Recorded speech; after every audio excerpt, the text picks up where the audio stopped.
Astro సిండికేట్లో మీ personal and business promotions కోసం కింది నెంబర్కు కాంటాక్ట్ చేయండి.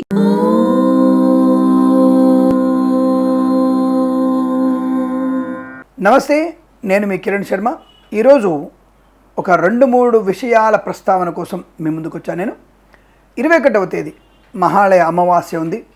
అదే రోజు మీరందరూ కూడా తప్పకుండా మీకు ఊరి దగ్గర ఉన్నటువంటి అడవికి వెళ్ళి దర్భని తెచ్చుకొని ఇంట్లో పెట్టుకోండి. లక్ష్మీప్రదం. 21వ తేదీ అమావాస్య రోజున ఇక్కడ దగ్గర ఉన్నటువంటి అడవికి కానీ ఊళ్ళోకి అంటే కొద్దిగా పొలాల దగ్గర వెళ్ళి దర్భని తెచ్చుకొని ఇంట్లో పెట్టుకోండి. లక్ష్మీప్రదం. రెండోది, అదే రోజు పితృదేవతలకి తర్పణం ఇవ్వండి. పెద్దవాళ్ళు గతించిన వాటిలో పితృదేవతలకి తర్పణం కూడా ఇవ్వండి. ఈ కుశగ్రహణం అంటారు. కుశాగ్రహణము అంటే ఈ దర్భల్ని కోసి తెచ్చి ఇంట్లో పెట్టుకోవడం వల్ల లక్ష్మీదేవి మన ఇంటికి వస్తుంది. ఇందులో సందేహం లేదు. ప్రతి ఒక్కళ్ళ ఇంట్లో దర్భ పెట్టుకోండి, చాలా మంచిది. చాలా మంది వచ్చేసి దర్భ పెట్టుకుంటూ అంటే దర్భకి ఒక పరిపూర్ణమైనటువంటి నెగిటివ్ కిరణాల నుంచి కాపాడి పాజిటివ్ తత్వాన్ని కలిగించే శక్తి దర్భకు ఉంటుంది. కాబట్టి అందరూ కూడా ఈ కుశాగ్రహణం అంటే దర్భ తెచ్చి ఇంట్లో పెట్టుకోండి, ఇంటిపైన పెట్టుకోండి, చాలా మంచిది. రెండవది, ఈరోజు మనకి భాద్రపద అమావాస్య కదా, మహాలయ అమావాస్య కదా, పితృదేవతలకి తప్పకుండా తిలతర్పణం, పిండ ప్రదానం తప్పకుండా ఇవ్వాలి. ఎవరైనా సరే ఇంట్లో కాకులు తిరుగుతున్నా, కాకులు అన్నం ముట్టుకున్నా, ఇంట్లో ఎప్పుడు నెగిటివ్ ఉన్నా, పోయిన వాళ్ళకి మనకి ఏం పెట్టలేదు కాబట్టి వాళ్ళ ఆత్మ ఘోషిస్తుంది కనుక ఎవరైనా సరే 21/9/2026 గ్రహణం ఉందనుకోకండి, గ్రహణం లేదు, ఆ తలకాయ నొప్పి పెట్టుకోకండి, మీరు ఎటువంటి గ్రహణాలు లేవు. ఆ రోజు పిండ ప్రదానం, తిలతర్పణం చేసి మన పెద్దల పేరు మీద భోజన పదార్థాలు దానం ఇవ్వండి, భోజనం అన్నదానం చేయండి, చాలా మంచిది. ఇక ఈరోజు ఇంకో ముఖ్యమైన విషయం ఉంది, మీకు అందరూ తెలుసు అనుకుంటా. అంటే మన తెలంగాణ ప్రాంతంలో అద్భుతమైనటువంటి ఒక వేడుక, దసరా శరన్నవరాత్రి ఉత్సవాలతో పాటుగా జరుపుకునే ఒక మరో పండుగ. అంటే 2 నవరాత్రులు చేస్తారు వీళ్ళు. బతుకమ్మ పండుగ. అద్భుతమైనటువంటి బతుకమ్మ పండుగ.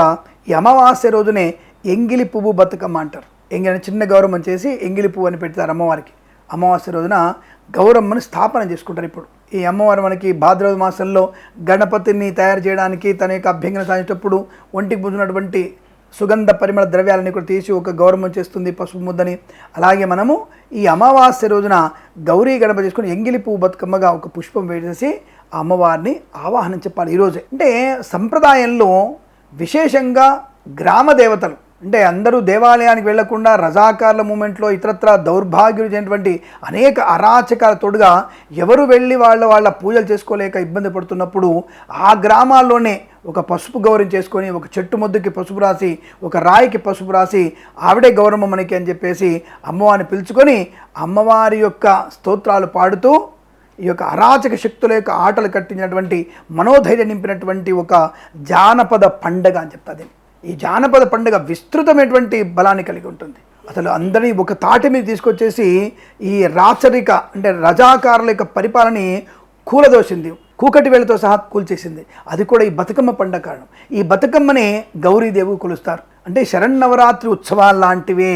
అందరూ కూడా గుళ్ళల్లో పట్టణాలు చేసిన వాళ్ళు గ్రామాల్లో నుంచి బయటికి రానియకుండా క్రూరమైనటువంటి వ్యక్తుల దాంట్లో కూడుకొని పోయి గిరిజనులు ఇతర జనులు అందరూ కూడా పండుగలు చేసుకోలేక ఇబ్బంది పడుతూ జానపదులందరూ కూడా ఇబ్బంది పడుతున్నప్పుడు ఈ యొక్క గ్రామీణ ప్రజలందరూ కూడా ఒక తాటి మీదకి వచ్చేసి బతుకమ్మని అంటే మమ్మల్ని బతికించమ్మ అని అమ్మవారిని కోరుకునేటువంటి ఒక మహా ఉత్సవమే బతుకమ్మ పండుగ.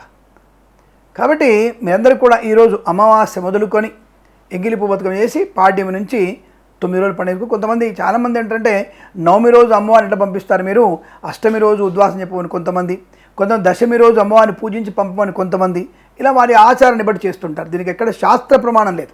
బతుకమ్మ పండుగకి శాస్త్ర ప్రమాణం ఏం లేదు, కానీ ఆచారం అనేది ఉంది. కొన్ని వందల సంవత్సరాల ఆచారం.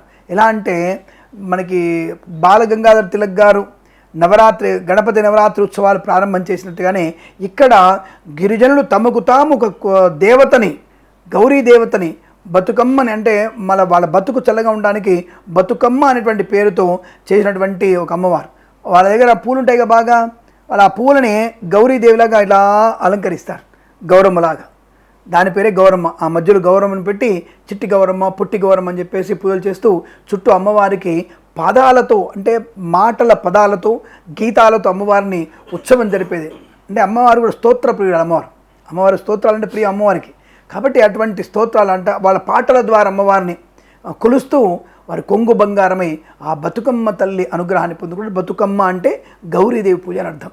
కాబట్టి 21వ తేదీ మనకి ఎంగిలి బతుకమ్మగా, ఎంగిలి పువ్వు బతుకమ్మగా అక్కడ అమ్మవారికి ఒక పువ్వు వేసి ప్రారంభం చేస్తారు.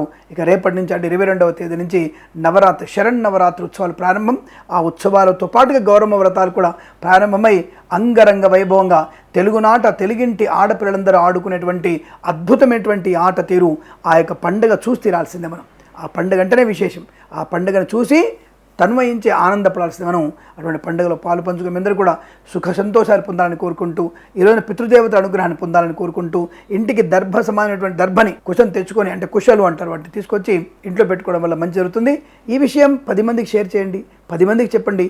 ఇంట్లో లక్ష్మీదేవి అనుగ్రహం ఉంటుంది. అలాగే మనకి ఎంగిలి పువ్వు బతుకమ్మ మన ఇంట్లో నివాసంగా ఉండేటువంటి శుభదినంగా చెప్పవచ్చు.